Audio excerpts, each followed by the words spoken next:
ETF index mutual funds నేర్చుకుని stock మార్కెట్లో రాణించాలనుకుంటున్నారా? వెంటనే ఈ నెంబర్కి కాల్ చేయండి.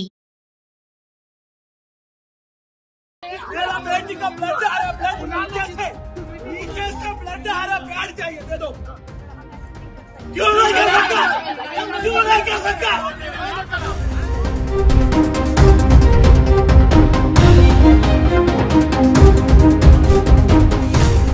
मेरा बेटी को प्यार चाहिए दे दो, दे दो।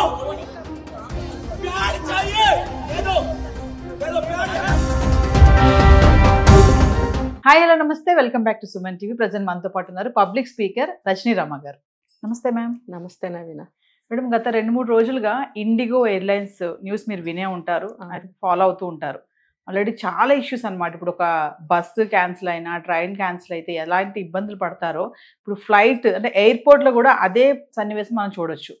ఎంతమంది ఎంత ఇబ్బందులు అంటే, ఒక తండ్రి ఒక బాధ కూతురు కోసము, ఒక కూతురు వాళ్ళ తల్లి చనిపోయారు, ట్రాన్స్జెండర్, ఆమెను చూడడానికి వెళ్ళాము, ఒక ఆమె పెళ్లి క్యాన్సిల్ అయిపోయింది ఒకరు. అంటే ఇవన్నీ చూడండి ఒక్కసారి. అంటే ఇష్యూ గురించి మీ అనాలిసిస్లో మీరు ఏం మాట్లాడతారు? అవును, ఇది సడన్ గా జరిగిన సంగతి. ఇది పాపం ఎక్కడ వాళ్ళు అక్కడ స్ట్రక్ అయిపోయారు.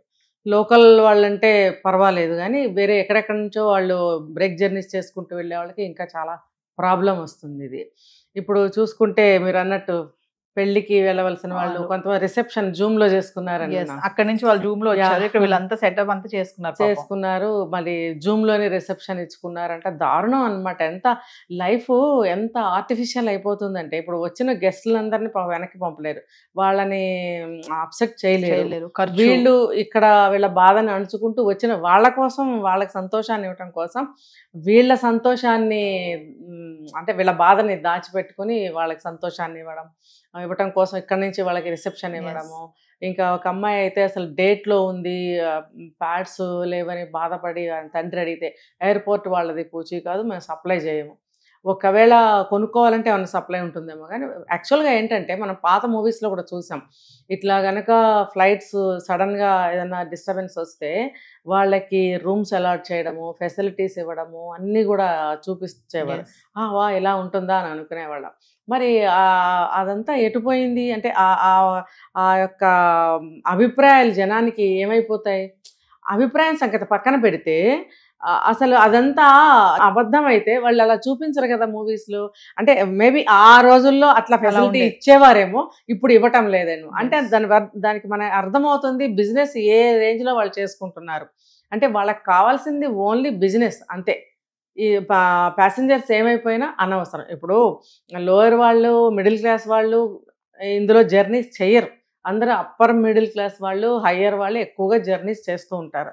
చేసినప్పుడు వాళ్ళకంటూ కొన్ని ఫెసిలిటీస్ అలవాటు పడి ఉంటారు, అవి లేనిదే వాళ్ళు ఉండలేరు. ఫర్ ఎగ్జాంపుల్ ఏసీ లేనిదే ఉండలేరు అనుకోండి. For example time to time తినేవాళ్ళు కొంతమంది ఉంటారు, లేకపోతే కంఫర్ట్గా కన్వీనియంట్గా ఉండాలి వాళ్ళకన్నీ. అవన్నీ ఇక్కడ లేవు అనుకోండి. అసలు లేవు అని కాదు, ఇక్కడ వాళ్ళు కల్పించాలి. ఇలాంటి వాళ్ళు జర్నీ చేస్తారు కాబట్టి ఇవన్నీ కల్పించాలి. ఎందుకు? ఇవన్నీ లేనిదే వాళ్ళు ఉండలేరు కాబట్టి. సో అసలు ఇదంతా కూడా ఇండిగో వాడు భీష్మించుకుని కూర్చోవడం వల్ల జరిగింది. ఇది మన ఇండియన్ గవర్నమెంట్కి ఇండిగో సంస్థకి మధ్య జరుగుతున్న ఫ్రిక్షన్ అనుకోండి, వార్ అనుకోండి, డిస్కషన్స్ అనుకోండి, వాట్ ఎవర్ ఇట్. ఇంకా మధ్యలో వచ్చేసి పైలట్స్ అనేవాళ్ళు ఏంటంటే, అసలు వీళ్ళకి సఫిషియంట్ రెస్ట్ లేకపోతే, ఆర్టీసీ డ్రైవర్లైనా చూడండి యాక్సిడెంట్లు ఎందుకు అవుతున్నాయి? రోడ్డు మీద యాక్సిడెంట్లు అయితేనే దారుణాలు అయిపోతున్నాయి. రోడ్డు మీద యాక్సిడెంట్స్ అయితే కొంతమంది అయినా బ్రతకడానికి ఛాన్సెస్ ఉంటాయి. ఎయిర్లో యాక్సిడెంట్ అయితే ఎక్కడ ఛాన్సెస్ ఉంటాయి చెప్పండి? ఈ మధ్య మనకి ఎయిర్ ఇండియా తీసుకోండి, వేరే ఏదైనా తీసుకోండి, యాక్సిడెంట్ అయితే అసలు బతికిన వాళ్ళ ఎంతమంది బతికుంటారు? ఒకళ్ళో ఇద్దరు బతికారని చెప్తున్నారు. అంటే మొత్తం క్రాష్, అందరూ చనిపోయే ఛాన్సెస్ ఉన్నాయి. కాబట్టి ఫస్ట్ ప్రిఫరెన్స్ ఏది ఇస్తారు అనంటే, పైలట్ ఒక రెస్ట్ మీద కాన్సన్ట్రేట్ చేస్తారు, ప్యాసింజర్స్ యొక్క సేఫ్టీ చూస్తారు, తర్వాత మనకి ఫ్లైట్ కూడా మంచి కండిషన్లో ఉందా లేదా అని చూస్తారు. ఇవన్నీ పక్కన పెట్టి బిజినెస్సే మెయిన్. అంటే ఇండిగో వాడు చాలా తక్కువ రేటుకి ఇస్తున్నాడు కాబట్టి, చూడండి ఇక్కడ నేను తక్కువకి ఇస్తున్నాను కాబట్టి ఒక 100 సార్లు తిప్పుతాను అని అంటే, ఆ తిప్పేవాడేమో మనిషా లేకపోతే మిషనా చెప్పండి? పైలట్ అనేవాళ్ళు వాళ్ళు మనుషులే కదా, వాళ్ళకి సఫిషియంట్ రెస్ట్ కావాలి, ముఖ్యంగా కళ్ళకి. కళ్ళకి గనక రెస్ట్ లేకపోతే కళ్ళు మనకు తెలియకుండానే వాలిపోతాయి. వాలిపోయినప్పుడు యాక్సిడెంట్లు అయ్యే అవకాశాలు చాలా ఉన్నాయి. కాబట్టి మన ఇండియన్ గవర్నమెంట్ ఏమో కొన్ని నిబంధనలు పెట్టింది.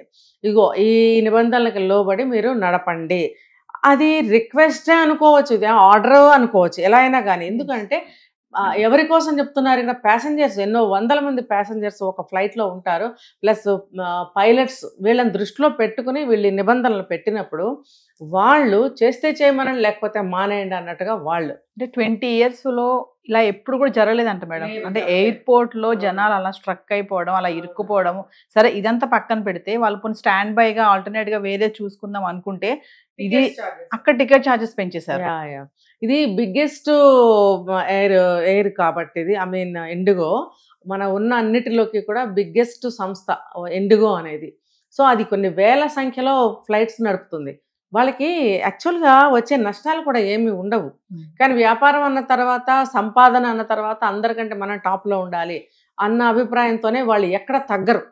ఇంకొకటి ఏంటంటే బిజినెస్లో తగ్గటం అనేది ఉండనే ఉండదు. ఒక్క సింగిల్ 1 NP కనుక వాళ్ళు నష్టపోతున్నా, కింద పడిపోయినా వాళ్ళు ఒప్పుకోరు. అది బిజినెస్లో ఉన్నటువంటి కీలకమైన పాయింట్. అది ఎన్ని కోట్లన్నా ఉండనివ్వండి, సింగిల్ 1 NP వాళ్ళు పోగొట్టుకోరు.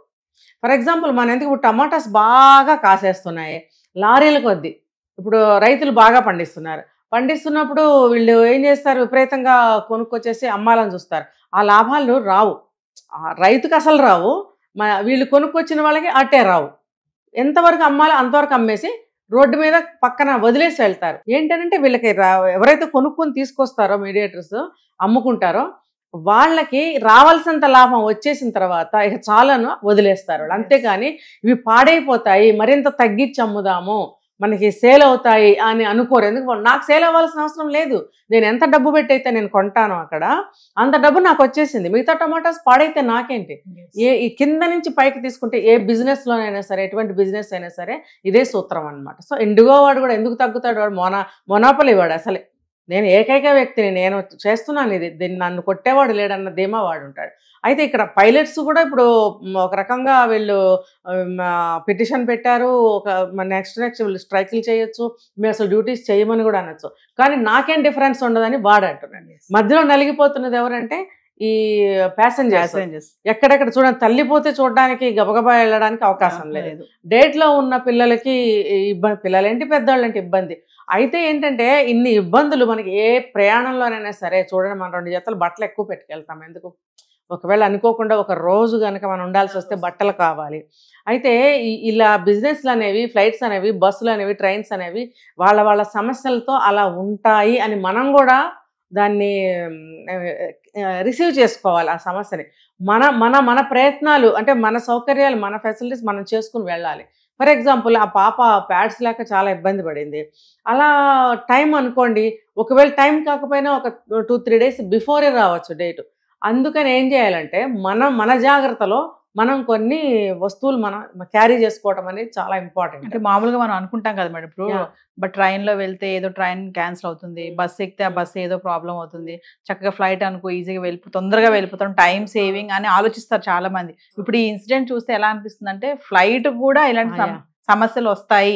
ఆ రద్దీ, అక్కడ చూసిన జనాలను చూస్తే వాళ్ళు ఏడుస్తున్నారు పాపం. కొంతమంది అయితే వాళ్ళ మదర్ ని చూసుకోవడం, ట్రాన్స్జెండర్, పెళ్లి క్యాన్సిల్ అయిపోయిందని ఒక అబ్బాయి వెళ్ళాలి పెళ్లికి. ఆ సిచ్యువేషన్ అంతా చూస్తే ఎలా ఉందంటే, ఒక బస్ స్టేషన్, ఒక రైల్వే స్టేషన్ ఎలా కిటకిటలాడుతూ ఉంటుందో, ఎయిర్పోర్ట్ అనేది అలా చూడడం అనేది ఫస్ట్ టైం అంట, మార్కెట్ లాగా. అదే చెప్తున్నా, అందరూ ఒక దగ్గర డంప్ అయ్యేటప్పటికి ఇండిగో ఒక్క ఫ్లైట్కి వెళ్ళే వాళ్ళు కాదు కదండి, డిఫరెంట్ ఏరియాస్ కి వెళ్ళే ప్యాసింజర్స్ వీళ్ళందరూ ఒక్కసారిగా అక్కడే ఉండిపోతే ఏమవుతుంది, ఎయిర్పోర్ట్ సరిపోదు. అక్కడ ఏ ఫెసిలిటీ కూడా వాళ్ళకి సమాధానం చెప్పలేదు. ఇది ఫుడ్డే కావచ్చు, వాటరే కావచ్చు, చైర్లు, సీట్సే కావచ్చు, అక్కడ ఏమన్నా డబ్బులు కడితే రూమ్స్ ఏవో ఇస్తారనుకుంటా, అవి కూడా లేకపోవచ్చు. ఇప్పుడు బాగా దూరం వెళ్ళే వాళ్ళకి ఇంకా సమస్య అనిపిస్తుంది.